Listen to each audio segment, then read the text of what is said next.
Well, good afternoon, everybody.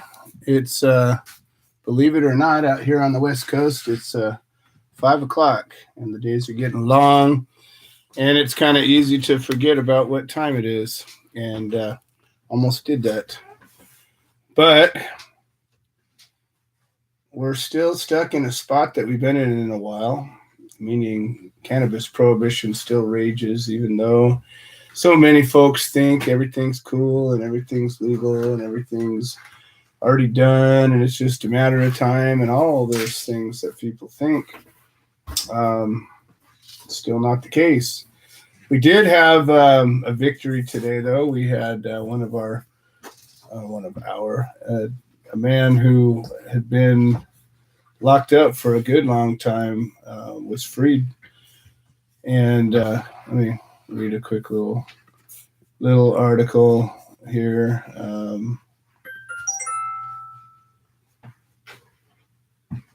Let's see here.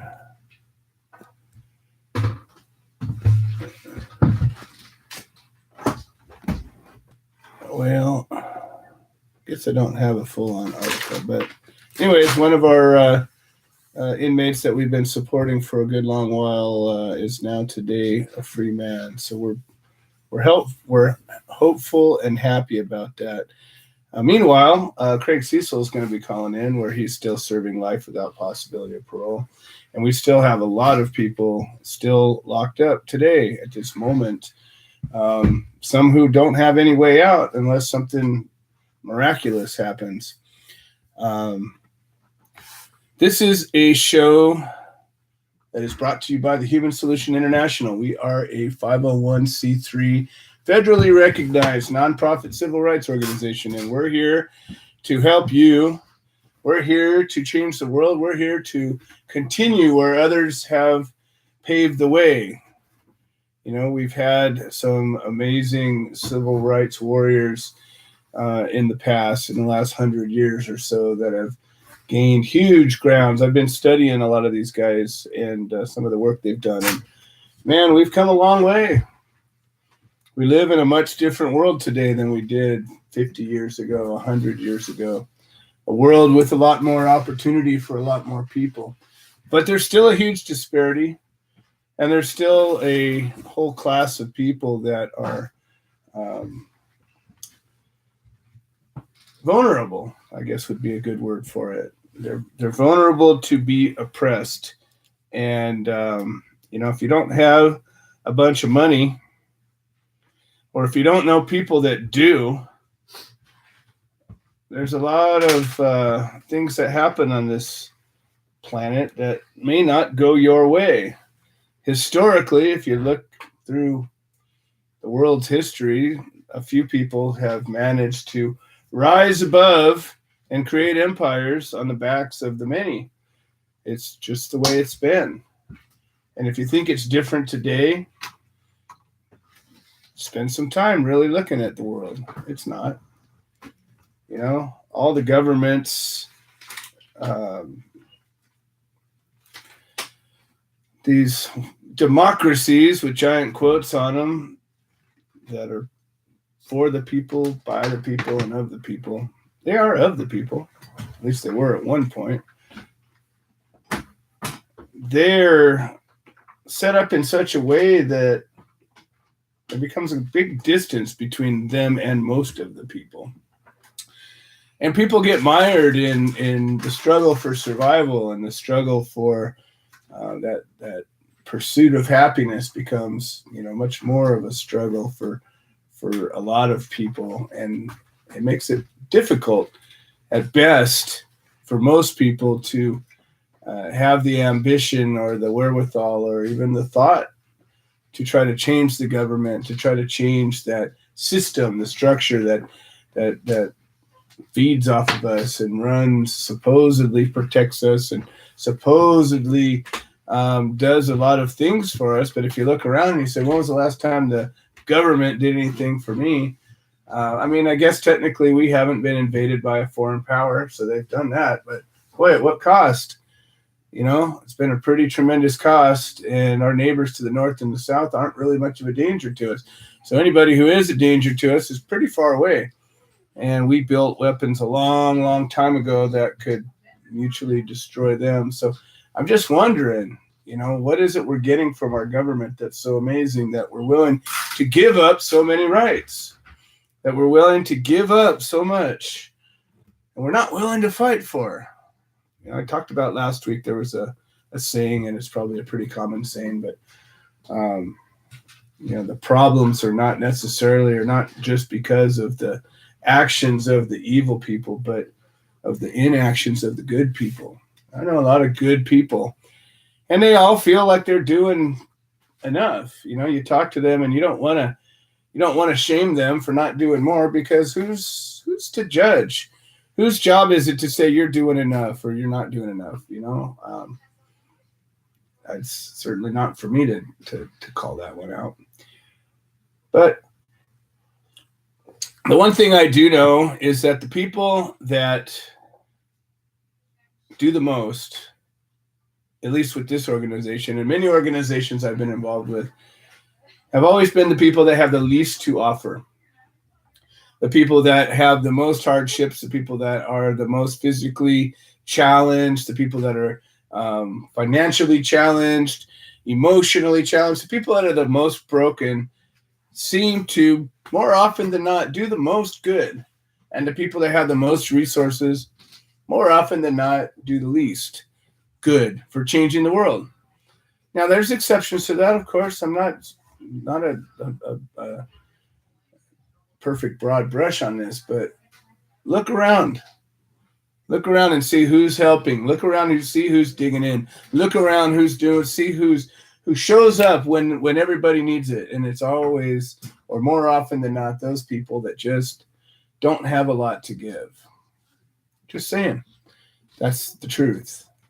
One thing you're going to find on this show, if you haven't listened before, and we've gained quite an audience from time to time, and some weeks we get a whole lot of people, some weeks we get some people, but the one thing that I've noticed is that sometimes people get offended because I'm a pretty straight shooter, and I'm not out to just cause a ruckus. I'm not out to be shocking. I just want the truth to be recognized as the truth. And there are truths. There are truths out there. Our founding fathers, whether you like them or not, they found certain truths to be self-evident. Self-evident. That's a pretty powerful word. Stands right up there on your own, and anybody could see it if you just look. Most truths are that way. And that we are bestowed upon by our Creator these simple, basic rights of life, liberty, pursuit of happiness. At the time, they said property. Okay. We have these rights just because we exist. And then you go and look at our law books, and you look at our civil codes, our criminal codes, our health and safety codes, and all the books. And if you were ever to go and see how many laws our lawmakers have made, every one of them limit our basic rights, because that's what they do. Your rights are enumerated by our Constitution, by the Declaration of Independence, by our Creator, and they're simple. And then we come along and say, well, except, and unless, and until, and no, and no, and no, and no, and no, and you but not you, and you but not you. That's what all of our laws do. And I'm not saying we should live in a lawless nation. I'm saying we got a lot too many laws, and we got a lot too many lawmakers. We have 400 and some people whose job it is to make laws. That's been going on for 200 plus years. Well, it hasn't been that many of them, but it is now, and it has been for a while. So what the hell are we doing?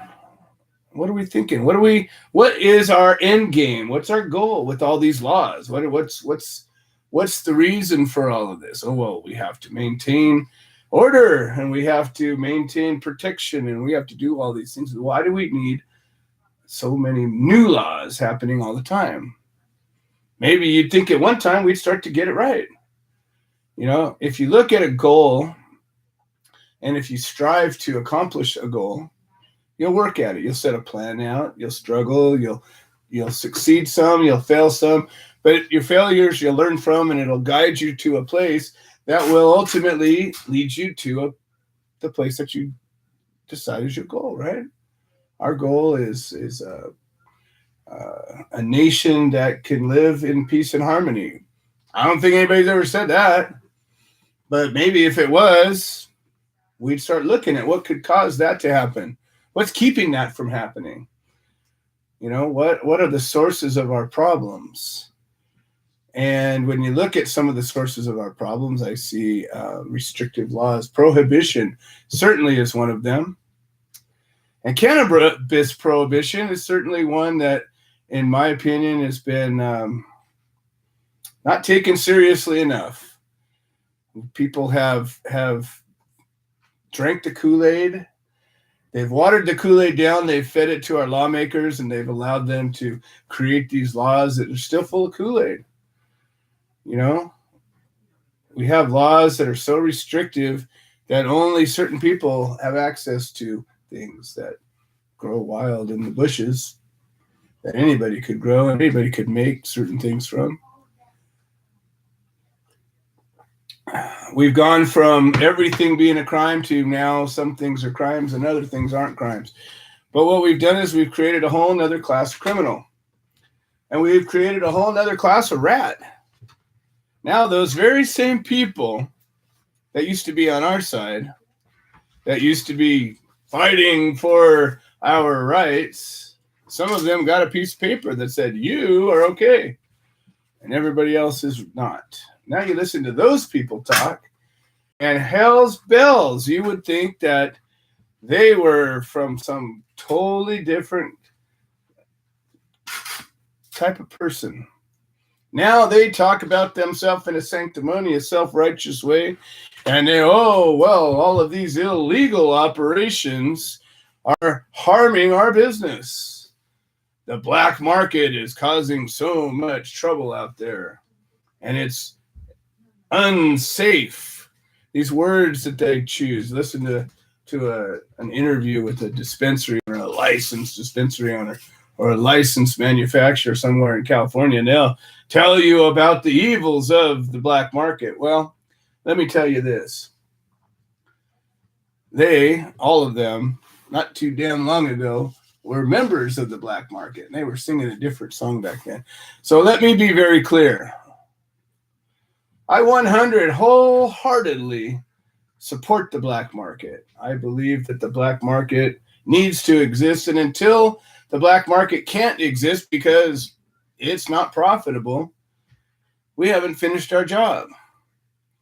And I'm grateful that a man got out of prison recently for pot, but I'm pissed off that 10 more took his place. that we're still locking people up, we're still seizing property, and we're doing it in cities and towns and states that have passed laws that, quote unquote, made it legal. And that's just the truth. So if you're one of these folks that thinks that everything is supposed to be got to be uber regulated and it's got to be baby steps and it's got to be this, well, man, you probably come to the wrong place. This is probably not the show for you. But if you're about freedom and if you're about liberty and if you're about, I don't know, what the hell would be wrong if anybody decided they wanted to grow 8 or 10 or 100 plants in their backyard that might help somebody? And heaven forbid if they had more than they needed and they sold some of it to a neighbor. Really? What is your problem, people? Show me where society is harmed by this. Now, if you want to go after the people stealing that pot or that plant, whatever it might be, maybe it's saffron, for God's sake. It could be anything.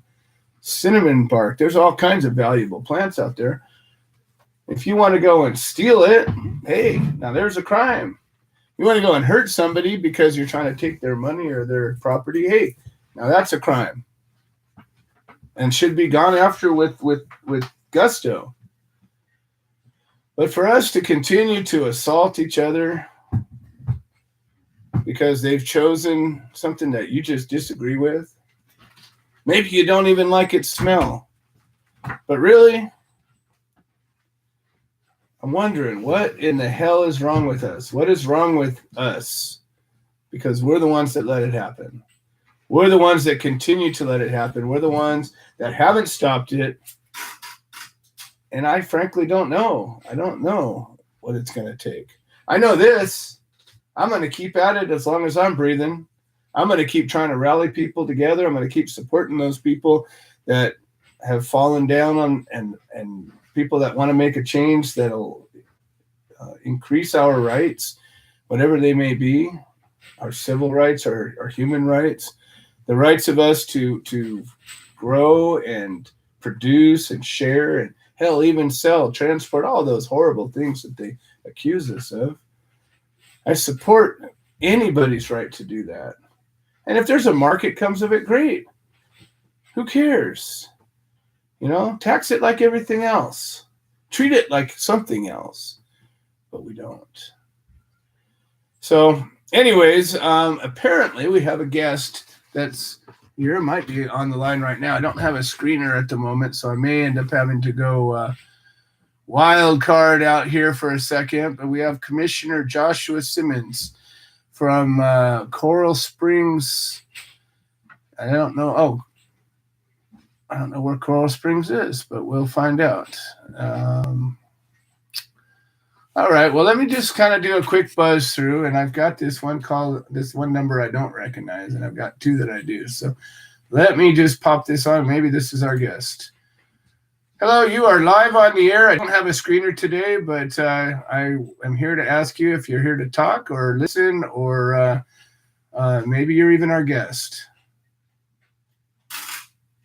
Are you talking to me? I am. Hey, Joe, you got the wrong person. Oh, got it. All right. No problem. I don't recognize everybody's number. All right, brother. Yeah, I want you to get to your desk. Got it. I should have a screener in here pretty soon, but till then, I'm just checking. All right. We got Mike and Sarah from Kansas. They've got an update for us, so we're going to go ahead and jump on in that before Craig gets on, and we'll see what happens. So, live from Kansas. Mike, Sarah, how you guys doing today?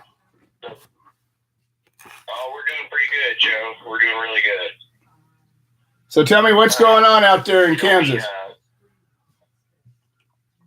We hooked a friend of ours up who had stage 4 lung cancer, and it had metastasized.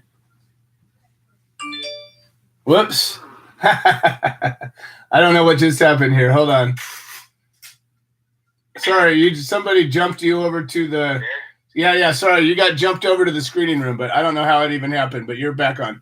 Sorry about that. You had a friend who had stage 4 cancer that had metastasized. That's where we lost you. Yeah, and it had attached to his spine or his backbone, and it went into his hip bone. And of course, they couldn't get that out, and so he took the cannabis treatment, and he completed it pretty fast. I think he did it in a good 60 days. He pretty much just kicked it right off. But he went to see the doctor yesterday to get the scans, and then he went in today to get the results. And the way the doctor described it in his hip bone is how there's termite holes where the cancer had dug into the bone, but there's no termite. And let me guess. This guy was breaking the law while he was taking that treatment, wasn't he? Oh yeah, breaking the law blatantly. And today he's in a situation where he's probably going to live a good long while now, isn't he? Oh yeah, he's pretty excited about it, man. He's been struggling, just with the fact that he didn't care what he's been out doing because he didn't expect to live, you know what I mean? Like any day, you know what I mean? So I don't even care. And now it's wholly different for him. Well, that is amazing. And that's the point of all of this. We got so many people that are so hung up on all these little rules and regulations and baby steps and the fear and the fear and the fear and the fear.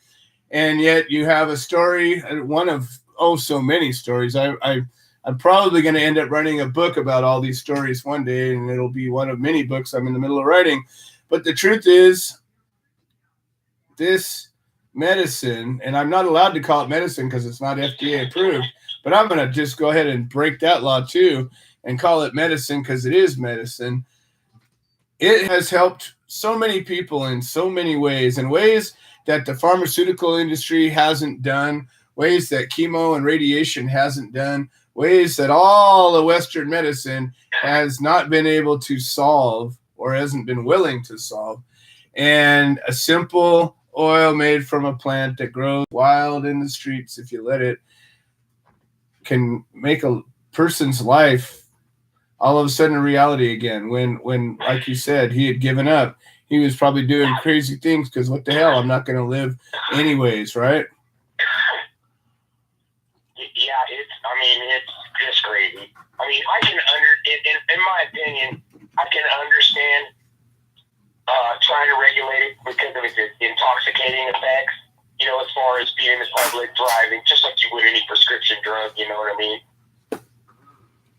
Well, the way I look at it is there's nothing wrong with making a penalty if you do something that puts yourself in harm's way or put somebody else in harm's way because of your actions, regardless of what it is. So if you're driving intoxicated in a way that makes you not able to drive, I don't care what it's from. I don't care if it's because you didn't sleep enough.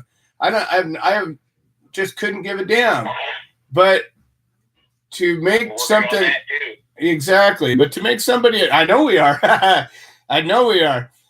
But to make something a crime simply because it exists, because somebody's afraid of it, or because it might get you high, when being high isn't a crime by itself. You can go and buy yourself a bottle of whiskey and get plenty high in the comfort of your own living room, and that you can do that every single day of your life till your liver dies, and you will not be breaking a single law. You will be you'll be a law-abiding, God-fearing person, and there'll be no problem with you whatsoever. No. It's money. Marijuana is illegal for money, period. End of story. It's true. It's ever so true. So I understand you guys are really all about. You guys are making some more progress still with pushing this bill and getting attention of some of these elected officials, and I'm still hoping and planning to be coming out there before the season gets too warm and sweltering out there, and I'm looking forward to it, actually. Yeah, we've actually got a new little wrinkle going on right now here in Kansas. The bill that I wrote, that gives 75% of the tax after everything's funded and everything to the school system, but the school system has already been funded for $4 billion over the next however many years, and so we can argue now with legislators, hey, look, we can just introduce an amendment and this 75% goes wherever you want. Oh, I like that. I like that. Hey, listen, we got Craig Cecil just calling in here, so I'm going to put you on hold, and then when Craig comes back, we'll bring you back up to finish it up. Okay? This call is being recorded and All right, sounds subject to good. monitoring. Hang up to decline the call or to accept. Dial 5 now. If you wish to. Hello, Craig. How you doing today? Hello, Joe. Weather here in Terre Haute, Indiana is actually good. Right now it's sunny outside and it's probably around 70 degrees. That's about as good as it gets here. Well, that sounds pretty nice. I guess you're in what are there, about 4 good months out there where you're at? Oh, yeah. Yeah, our summer really starts about now or maybe closer to Memorial Day, and it ends in September. Right, but it gets pretty sweltering up there in the summertime. It can. It'll exceed, here it only exceeds 100 degrees a few days a year, but it can get pretty warm, especially here in this old building that doesn't have any air conditioning or ventilation or anything like that. So we get pretty miserable for a while, but right now the weather's enjoyable. Well, we'll take it when we can get it. So how's the softball league going? Real well. We started last weekend. We've got a lot of new young guys, which is kind of funny. As I've come to learn, apparently the younger people, I'm talking to people in their 20s and even in their 30s, apparently they didn't play baseball in high school or grade school. A lot of them have no idea the fundamentals of the game. Get the ball and run the first base is even kind of foreign to them. Wow. I wouldn't have ever thought that there's a soccer generation. Wow. I never would have thought there'd be people that didn't know how to play baseball. That's wild. Yeah, I'm really surprised by that. Today, my cell partner, I did some paperwork for him a ways back, and the court agreed with me, and they took him to court today to re-sentence him and give him a lower sentence, but they haven't brought him back yet, so I'm really anxious to find out how much lower his sentence is, but it may be lowered from a 262-month sentence to 150-month sentence. So I'm pretty excited about that possibility. Wow, that's fantastic. And you helped him prepare the motion? Oh, yeah, I actually wrote it and all that. So wow. We got it done for him. Like I said, that's how I pass my time, and that's how I, try to feel as good as I can about my time here is, trying to accomplish things, both for myself and for others. And, that's how I keep from just being alive and fitting my time out, I guess. Well, it's important to have a not just a purpose. We all have a purpose in life, but to have something that you can consider that you're making a difference, and to have an understanding of how the system works enough to where you can help to prepare somebody's motion. That my guess is that as all of my experience has been out there, most people don't know a whole lot about a whole lot of things, and when you get behind bars, you find there's probably a lot more people that know a lot less about a whole lot of things. So when you have somebody that kind of knows how things work, or has a template or a process that can help somebody, I mean, that's a huge value out there. So that's got to at least make you feel good for a little while. That it does. And to be honest, a prison can be a dangerous place, and that really does help my safety. A lot of people kind of need that help, so it does help my comfort level, I guess. Well, we'll take what we can when we can. I mean, being a valuable person in a hostile environment is definitely a plus. Whether you're a good storyteller or you might have a key to somebody's freedom, that's either way is definitely something that's worth it. Like, one thing is I'm amazed, but probably over 50% of federal prisoners did not graduate from high school. And a lot of them didn't attend high school, really at all. So I mean,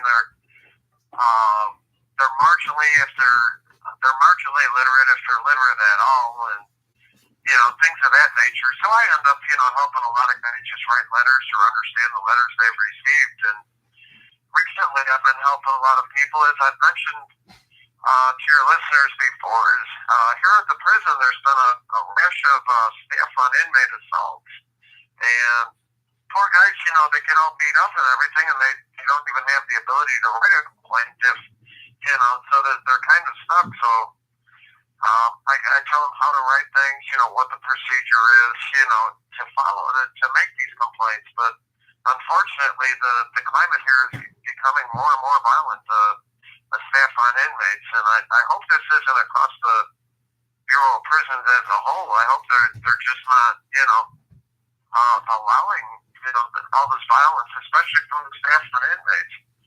They have a shortage of staffers. With the good job market out there, they're having trouble attracting employees. So their standards who they'll accept for employees are guys that come out of the military with PTSD and all that. They're putting them in as prison guards. Wow, what could go wrong? People that just aren't wired right. That's I mean, I as always, I've been willing to launch a campaign if we have a press release or something that we can create.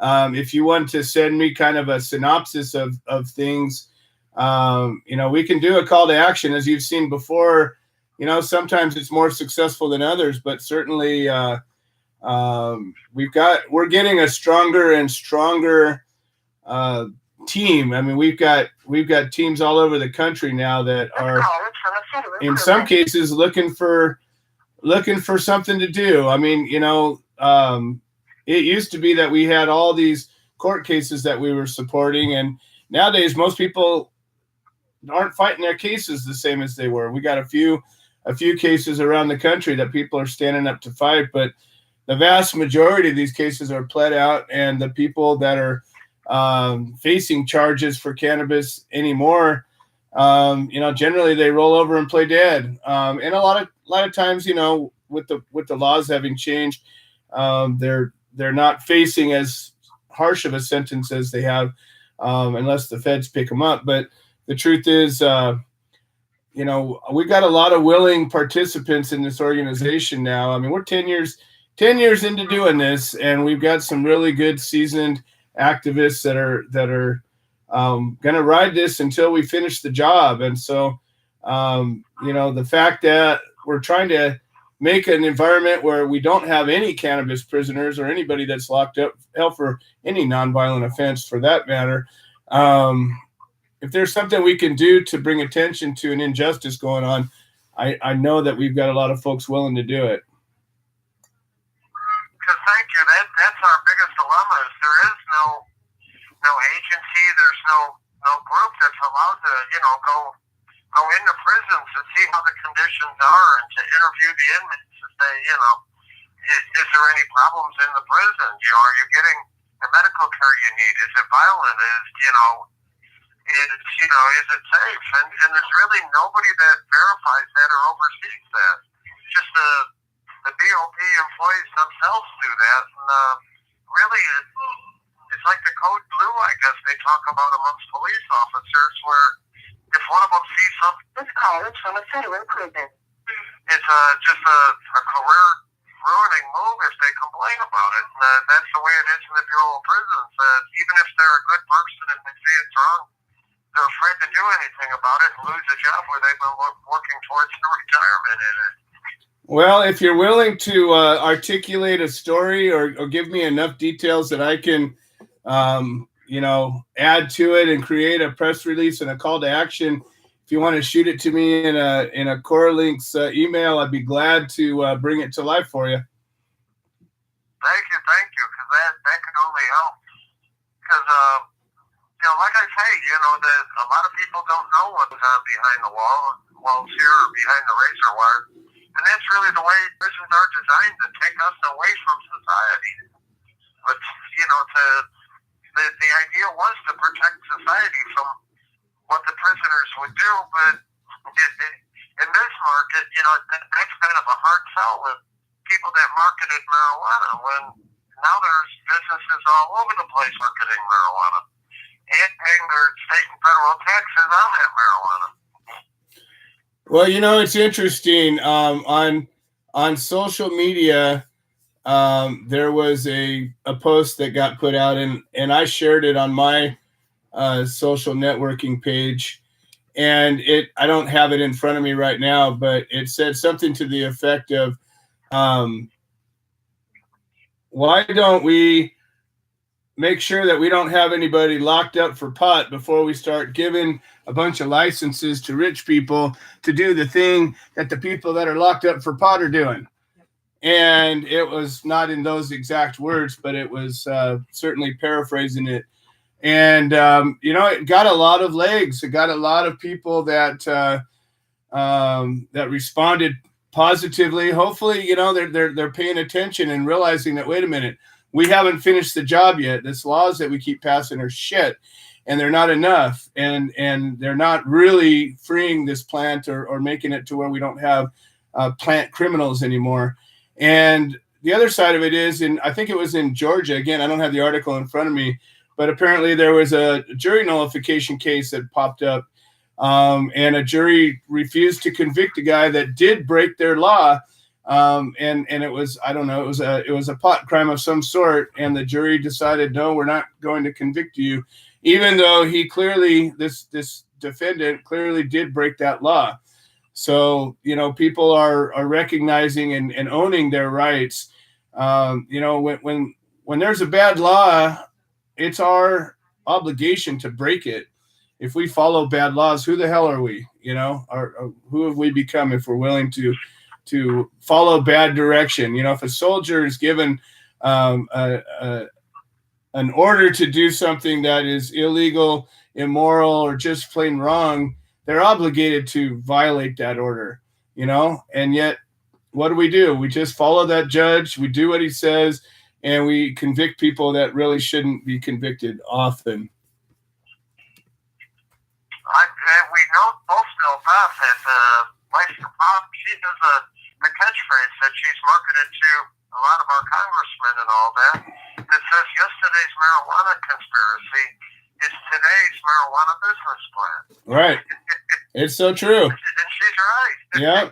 Yeah. And only for a select few. The few folks that have the wherewithal, the financial means, and the connections to go and get these pieces of paper that say you can do it, but you can't. And you know, that's where a lot of my problem is with this is, you know, in California 22 years ago, we passed a law that allowed more people to have access to this plant than the new law we have today does. And it's a big Trojan horse, and it's backwards. Well, my question is, because we don't get much information on the marijuana businesses, but is there areas that have both a recreational marijuana market and in addition a separate medical marijuana market where the laws and the plants are different? Yeah, but what happens is everywhere there's a recreational market, the medicinal market just gets stepped on. And so there isn't most of the places. I mean, the difference is in the taxes you pay, or, you know, one store can be both, can be recreational and medicinal, but the medicinal laws are weakened dramatically when the recreational laws take effect. It's all about the tax dollars, and it's not about anything else. And what's happened is the black markets have thrived, and now all these license places have become the new rats, and they're the ones that are you know, yelling and screaming about all the illegal dangers. These are all the same people that were the illegal danger last week. Well, there's your first beat, Craig. I'm going to go ahead and let you finish this one out. Well, mainly, as you know, I appreciate people listening to me from behind the razor wire to find out what is going on in here. And I appreciate your offer. I will send you an email explaining the escalating, you know, number of assaults that are going on. I mean, now that there's several a day, there's a bit over 9 there. And I would say that just the ones that I hear, there's 3 or 4 inmates a day being assaulted by prison staff, and that really shouldn't be. And I would think it would be in the Bureau of Prisons' best interest to stop these things, especially, let's face it, there's 900 inmates and less than 200 staffers. I mean, they really don't want to start a battle, I wouldn't think. But, I definitely don't want to be in an environment with that. And there he goes. 15 minutes to talk. And just remember, this is Craig Cecil calling from federal prison, Terre Haute, Indiana, where he's currently serving a life sentence without possibility of parole for pot. Okay, so anybody who thinks something's legal, anybody who thinks that everything's okay, anybody who thinks that, it's all over, we just gotta wait and it'll all be better. Tell that to Craig Cecil, who has no way out right now at this moment. All right, so we've got a few guests on the line. We got Pete, we got Mike and Sarah going to finish up, and we got Martin. And before we go back to Mike and Sarah, I just want to go through a few articles that I just randomly hit a search. And so here's one. Raids closed 2 illegal marijuana dispensaries in Hemet and County area. That's right around the corner from me. Riverside County District Attorney Task Force shut down 2 illegal marijuana dispensaries in Hemet and nearby county area. Retail stores are banned by local ordinances both in Hemet and unincorporated areas of Riverside County. And the point that I wanted to make with this particular article was that our state law allows the local agencies to govern what actually happens. And so even though we passed a state law that allows things to happen, it doesn't. I've got tons of these. Anyways, it allows there to be certain things, but every city and county gets to decide if they want it or not. And if they don't want it, it won't happen. So if you say lived in Riverside County, where there's a current ban on dispensaries and a huge limit on grows,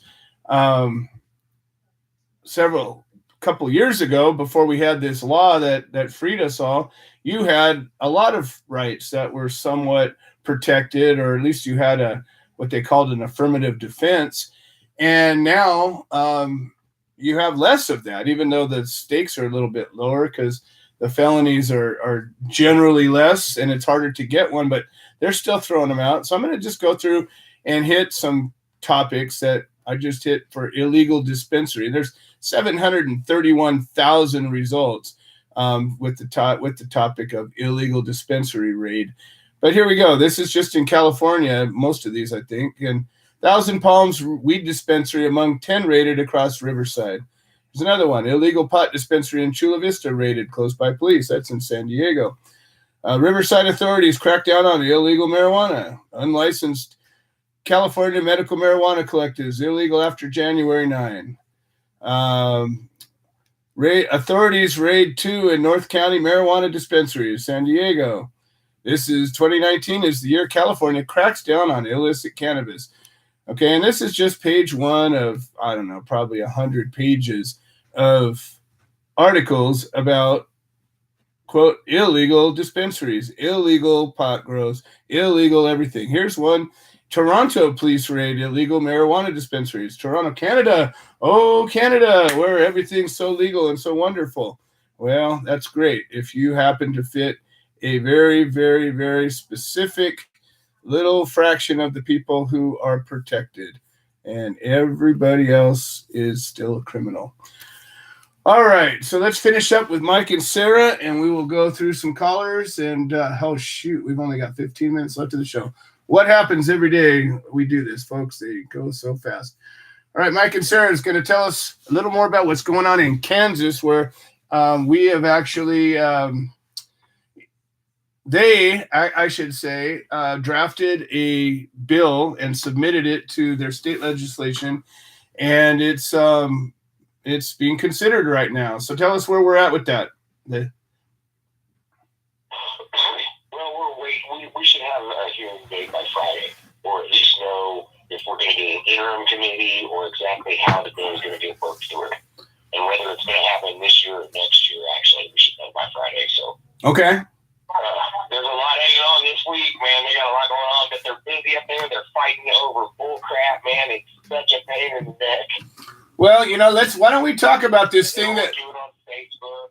Why don't we talk about this thing that we just did? That's at print right now, because I think that's important. I think that may be one of the most important things we've done in a while. Why don't you tell us a little bit about these booklets that we've made up? We put together an informational packet. It's about 155 pages long. But what it does is we've intended it to introduce it to legislators to kind of show them things about marijuana. And the first three parts of it are all like real life scientific research about cannabis and what it does. And all the links and everything are connected. The whole research is in there. And then there's a section that shows like common places that you can find out about marijuana, even like WebMD, Time Magazine, and just kind of showing the mainstream of it. And then there's a section that explains federal law changes that are being considered in the federal government. And then there's a section about the FDA-approved drugs and the death results from Marinol. It's pretty informative and it's really in-depth. And that's something that the Human Solution has sponsored. And, the memberships and donations that we receive, that's one of the things that money goes towards. This organization is all volunteered. Nobody's ever made a nickel working here or being here.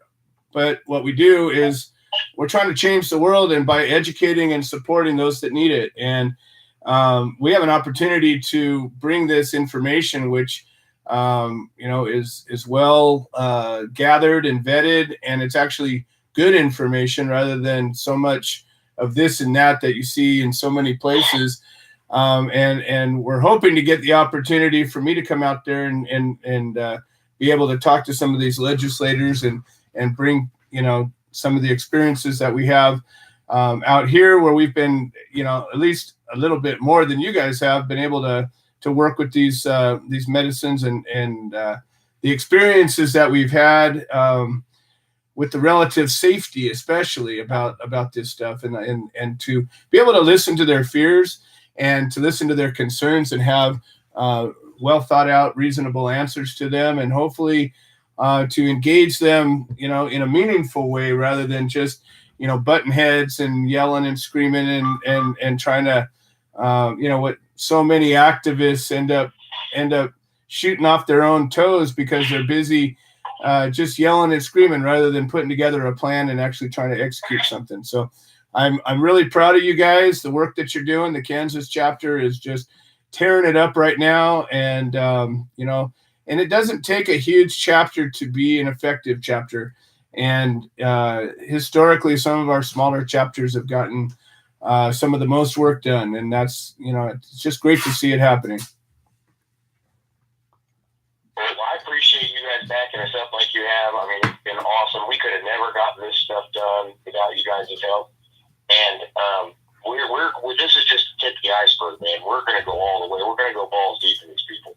I know. And that's why, like I said, there'd be very few reasons that would get me back to Kansas, but this is certainly one of them. I'm actually looking forward to it. So anyways, well, you guys are doing great work. Right, thanks for having us on the show, Joe. We appreciate it. You betcha. Thanks for all you're doing.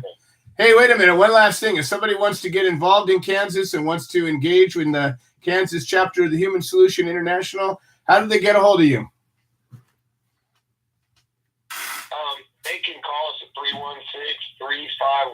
316-351-4620 or the Human Solution International Kansas chapter page on Facebook. Just send us a message. Beautiful. All right. Thank you so much. We'll talk to you soon. Thank you, Joe. All right. Yep. Now we're going to go back to Pete Yapel here, and then we got Martin, and we'll see what's going on. Hopefully Tom Corby will call in. Now, Pete just moved, but Pete's Solidarity Over Separation chapter of the Human Solution up in New York has also been tearing it up. And, they got what do we call it? The TV, why am I'm brain farting here? The community access TV station. These guys have taken, I was up there about a year ago, and we went up and saw this studio, and we had an opportunity to watch this guy do a show. And this guy was supposedly some muckety-muck bigwig guy. And from that, Pete and his wife Helen and a small team have created a little empire up there. They've got programming that has been just prolific, and they've done some amazing interviews. They've got somebody that's putting these things together, editing it, having a really professional presence. And they've come to learn the studio. And, here on the West Coast, we still haven't even figured out where they're at. So I love it when I see somebody that takes the initiative. And in this case, it's a great team. And Pete Yapel has just been an amazing activist and brother in arms. So, Pete, welcome to the show. How's the move going? Oh, God, dude, I'm so much pain. You have no idea how tired I am. It's going great, for sure. It's work. It's a lot of work. I've seen a few pictures. Your place looks beautiful. Oh, it is, man. Helen is just knocking it out. Quick as I bring in the box, she has it going on. We just made a big pot of soup and jarred that up. So we all need our own what? We need our own TV.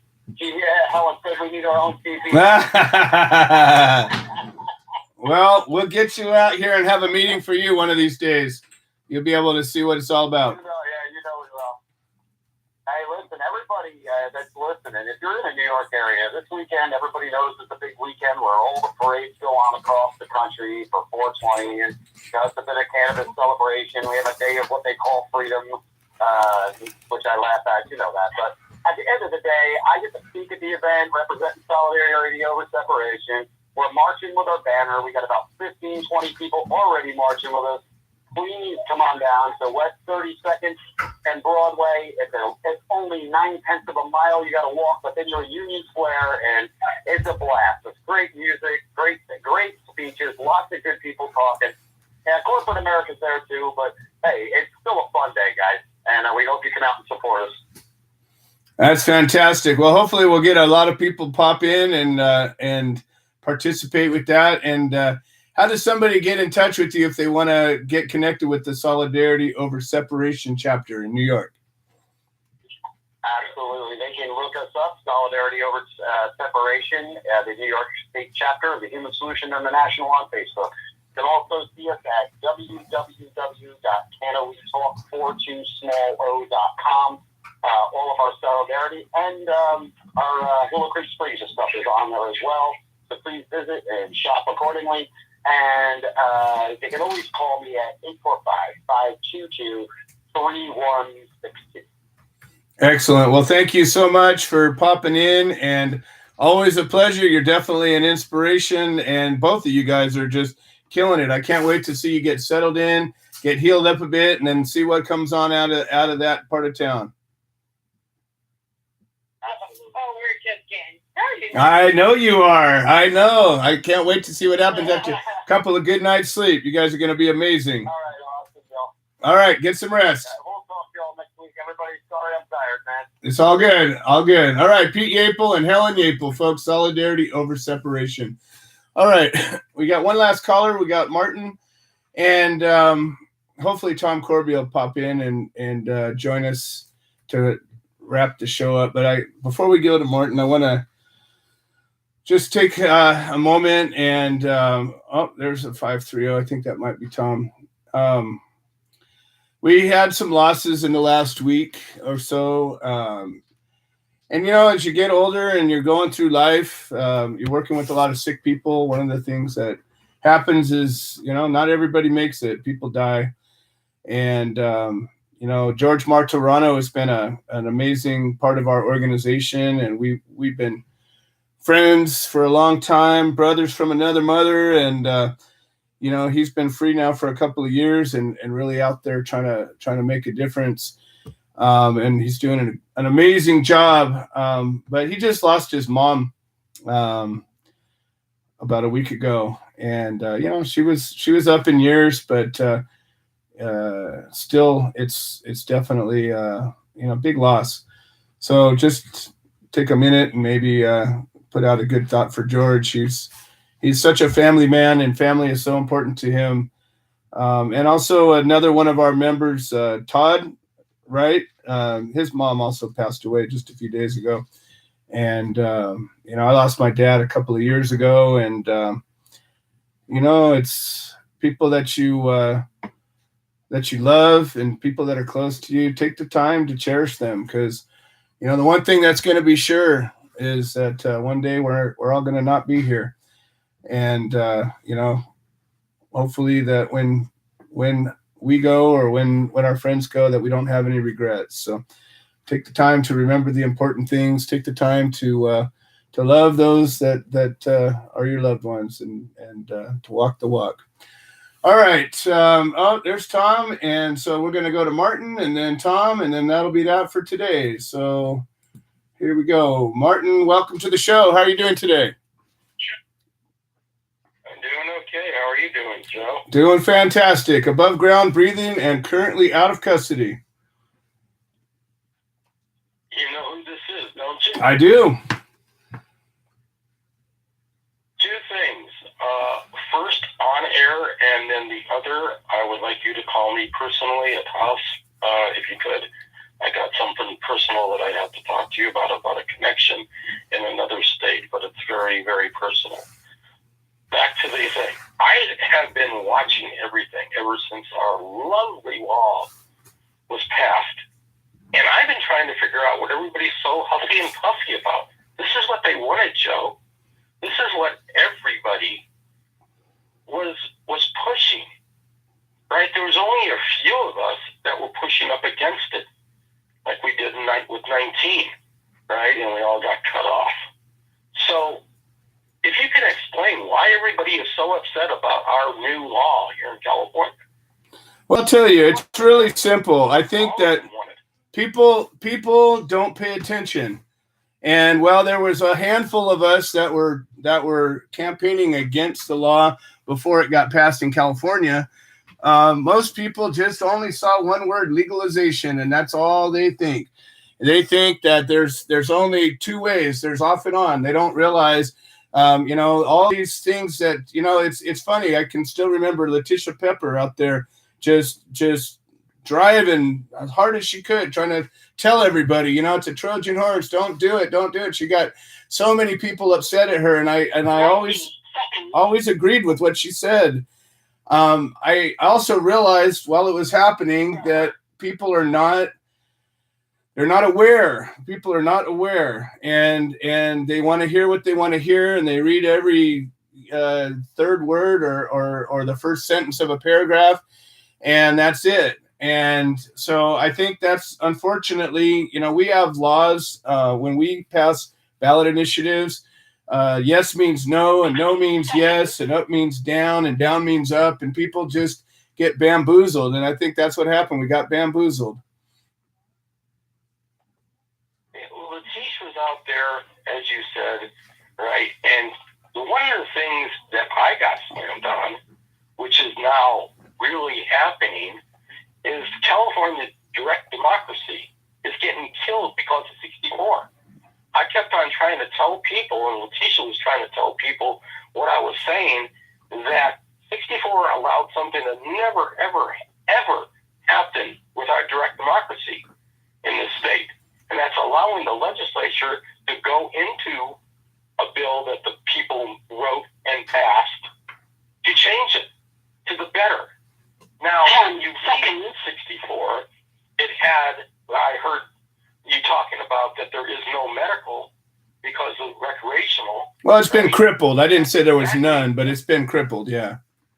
Oh, it's going to be gone bye-bye. Right. Because when it comes to the way we do things here in this country, right, you have one competitor going up against another competitor, you get rid of your competitor. The competitor for recreational is medical.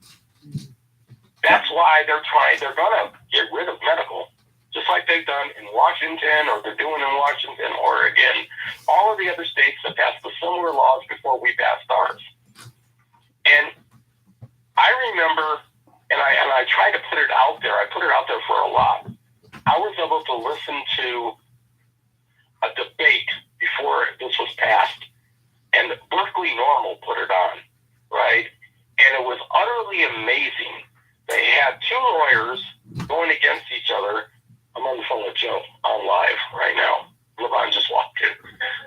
Grumbine, he's doing a podcast. Hi, LeVon says. Hi. So what this one attorney for 64 said blew me away, and I got really upset. He literally said that the people that were doing 64 were not even talking to the 16% of the state of California people that really needed and used 215 and SB 420. The real sick people, the real ones, the ones that really needed it, they didn't give a crap about any of us. Nope. None. I agree. They went ahead and they passed a law to grant themselves, the Chris Conrads, all of them. They're making big money, man. Yeah. I read that the football player, Montana, he jumped in. $75 million, Joe. Wow. Where do you get 75 mil? Where do I get 75 mil? Where does Eddie, where does anybody that was in the trenches that got busted, that spent, I was just talking to people about my two trials, right? I don't know how much yours cost. My first one was $60,000. The next one was $110,000, the 2008. Okay? Where do any of us get into this? I can't. People ask me why I am so upset. And I'm going, I gave my life for this damn thing. Joe gave his life for it. A lot of people did, and we are just getting screwed and tattooed.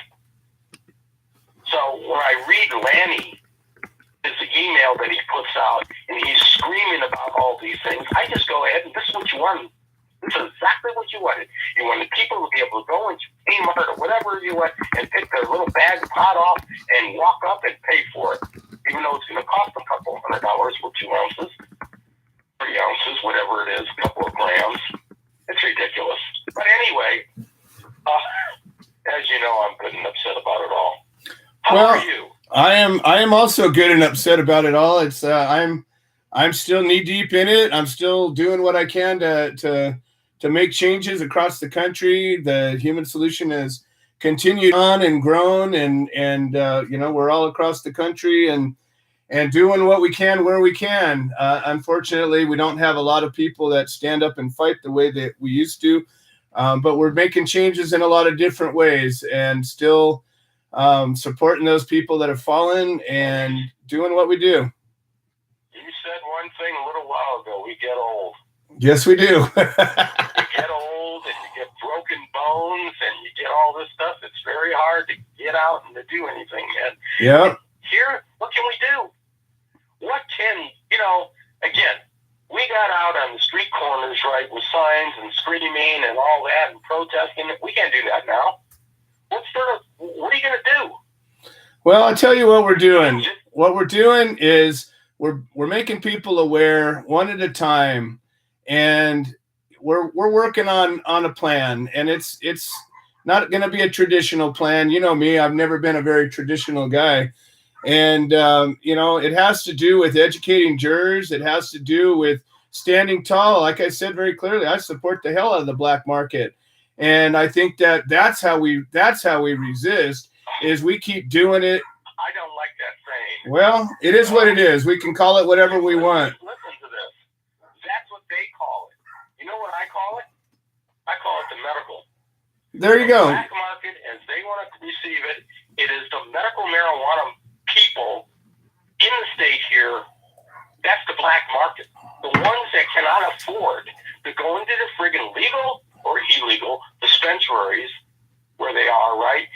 spend $200 to $300 for a couple of grams, man. Well, I think that's how we revolt, is we continue to violate a bad law every chance we get. And when somebody gets picked off for it, we stand up and we keep fighting. And that's what happened back in the civil rights movement. That was the plan, is you boycott the bullshit. And when you get in trouble, you go and you fight it. You stand tall and you stand together. And little by little, I think there's going to be a shift. I don't know. I mean, it's going to be a harder battle now than it was 5 years ago, because, we've already so-called won. And so we have fewer people that care, but I think it's going to change, because what's happening is the reality of these new laws. All these people that rushed in to think they were going to get their licenses and get their dispensaries and their manufacturing places, a lot of them are finding out that, oh crap, it's not going to work, and they've spent their life savings and they spent other people's monies, and it's still not working. And those that got their licenses are finding out they're getting screwed too. I know. I was screaming off the freaking windows, man. Don't put your money in. Don't go get. You're not going to get it. They're not doing the licensing, man. These temporary licenses, they go away, and then they just bust you right afterwards, man. You get one, you start to grow. By the time the grow is good, the temporary license is gone, and they come in and they take everything. Well, I think that's part of what. There is no licensing here. I agree, and that's the deal. Is rather than worrying about fighting for licensing, I think we need to, at one point we need to realize that what, that doesn't make sense. All of the regulation, the way that everybody's, so worried about all of this. It's got to be this way, and the taxes got to be collected, and all of this and all of that. And the truth is, people can grow this plant all by themselves, and they can make things with it all by themselves, and they can trade it and sell it and transport it and all these things. And there's not a victim involved. There isn't one. And I think as more and more people figure that out, we just got to keep on chugging. And I think that's my plan at this point, is just trying to raise awareness and trying to get people to see the inside core of this truth, is that this is a basic civil right to have and to grow and to possess and to manufacture and to transport anything you want with this plant.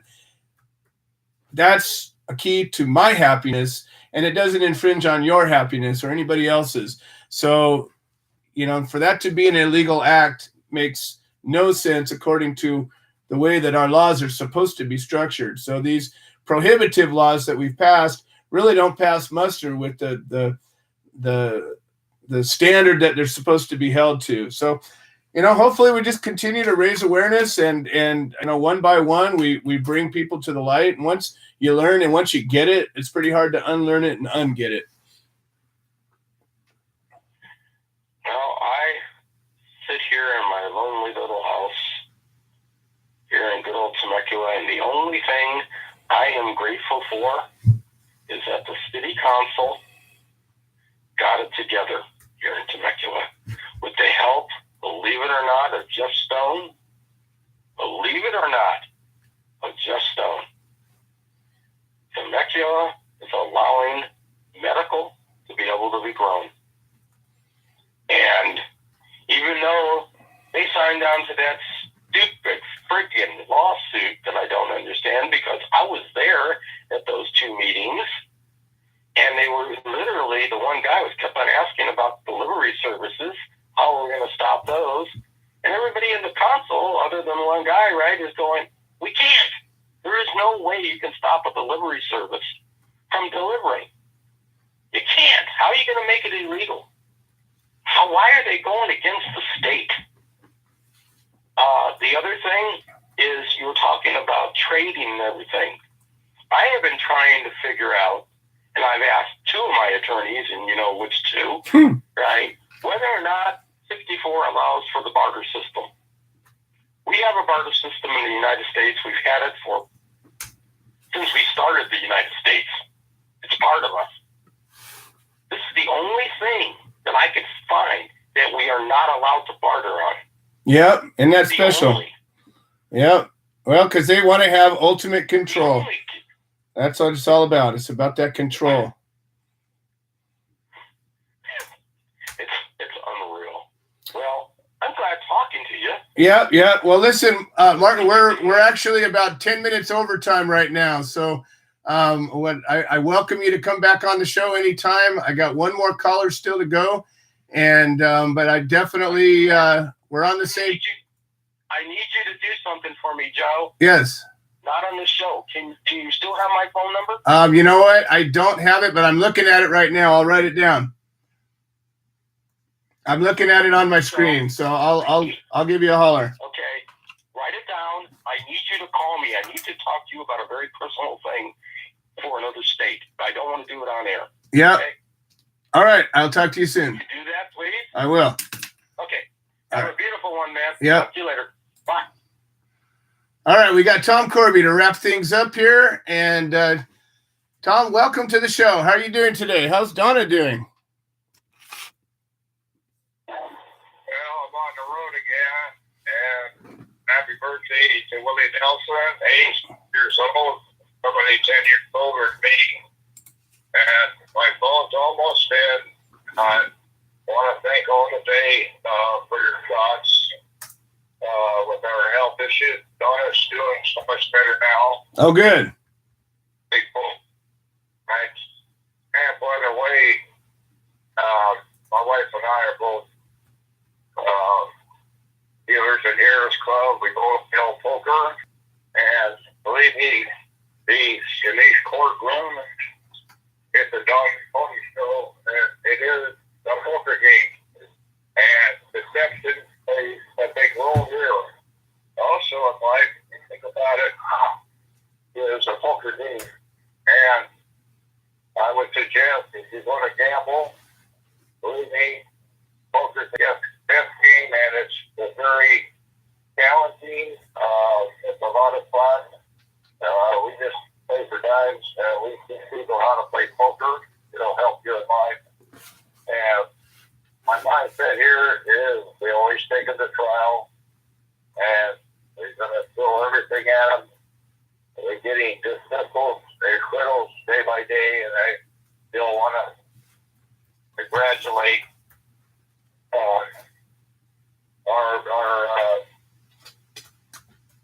our bet, combat bet last couple weeks ago. I think I shared that because they knew we were coming. Even Nicole and Scott from Fresno, Lisa Gordon, Shelby, we're all coming. Might have played a big role why they dropped both of the felonies. And Shelby was sure that they're going to drop the misdemeanors too. So we always take the trial, no plea deals. That doesn't mean that sometimes we have to resolve our case if we feel we support that too, for sure. So I want to thank everybody today, as always, Mary, Lisa, Becca, the Coffee Party Radio Show, George Monterano, all the great speakers today coming together, volunteering to help you the solution, defining prohibition, that's our goal and vision. Come join us, and thank you today. I'm ready to bring it away. Thank you, Joe. Don't forget to breathe. All right. Thank you, Tom Corby, NorCal Chapter, Human Solution International. All right, folks, that's it for this week. I want to thank everybody for being here, and thank everybody that made the show possible. Thank you, Mary, for screening, and Lisa for doing this simulcast video thing that we do, and everybody else for making it happen. Becca for putting the show together, and let's see, I guess it's Willie Nelson's birthday. See what he has to say about it all. See y'all next week. I am Willie Nelson, and the Willie Nelson Teapot Party and I endorse the human solution, supporting cannabis prisoners because no one should go to jail for a plant. The things I should have said and done, you were always on my mind.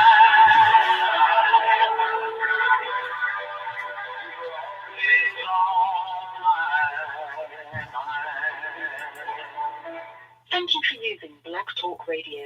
Goodbye.